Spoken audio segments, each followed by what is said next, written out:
ৰঙানদীত এতিয়া বিৰোধী শূন্য হোৱাৰ দিশত ভূপেন বৰাই কংগ্ৰেছ এৰাৰ পাছত নিস্তেজ এতিয়া ৰঙানদী কংগ্ৰেছ কৰিব পাৰোঁ যে আহিবলগীয়া সময়ত ৰঙানদী বিধানসভা সমষ্টিৰ বিৰোধী শূন্য দিশে গৈ আছে আমাৰ সকলোৰে জ্যেষ্ঠ আমাৰ ভাতৃস্বৰূপ আমাৰ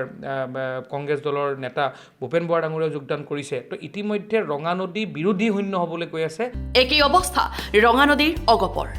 আজি অগপ এৰি তিনি প্ৰভাৱশালী নেতাই যোগদান কৰিলে বিজেপিত অগপৰ জিলা পৰিষদৰ প্ৰাৰ্থী শকুন্তলা পাৱে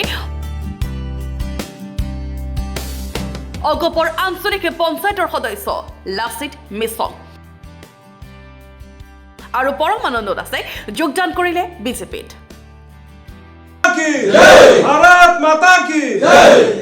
ৰঙানদীৰ যুৱ নেতা ঋষিৰাজ হাজৰিকাৰ জনসেৱা আৰু বিজেপিৰ উন্নয়নৰ প্ৰতি আকৃষ্ট হৈ তেওঁলোকে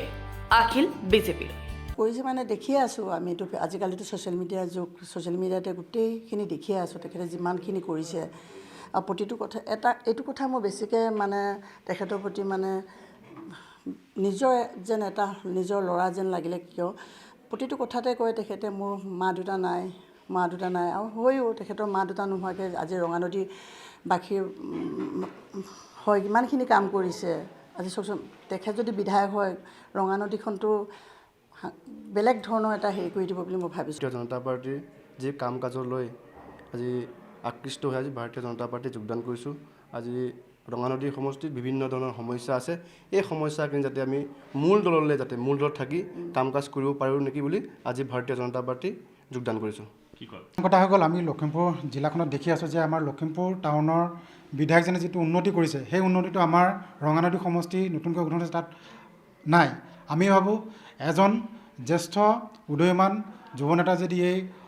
126টা বিধানসভা ভিতৰত ৰঙানদীখনো যদি বিজয়ী হৈ আমি জিকাব পাৰোঁ আৰু তেনেকুৱা এজন যুৱ নেতাই যাতে আমাৰ ৰঙানদীখন এক উন্নতি প্ৰগতিশীললৈ লৈ যায় আমি সেই কথা প্ৰতি আকৃষ্ট হৈ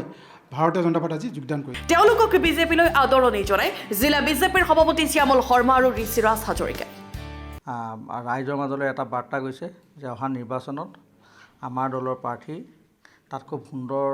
সুন্দৰকৈ জয়যুক্ত হ'ব আৰু লগতে আৰু এটা কথা হৈছে যে তেখেতসকলে এটা কথা কৈছে যে বহু অগপ কৰ্মীয়ে কৈছে যে আমি দলটোত কাম কাজ কৰি আছোঁ যদিও আমি যোৱা নিৰ্বাচনত আমাৰ প্ৰাৰ্থীত তেখেতসকলক অগপক আমি প্ৰাৰ্থী এৰি দিয়াৰ পিছতো তেখেতসকল জয়যুক্ত হ'ব নোৱাৰিলে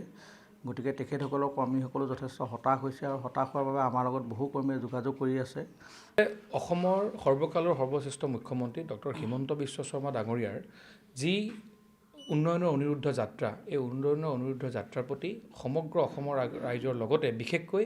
ৰঙানদীবাসী ৰাইজ আকৃষ্ট হৈছে কংগ্ৰেছৰ পাছত ৰঙানদীত এতিয়া এইদৰে নিশকতীয়া হ'বলৈ আৰম্ভ হৈছে অগপ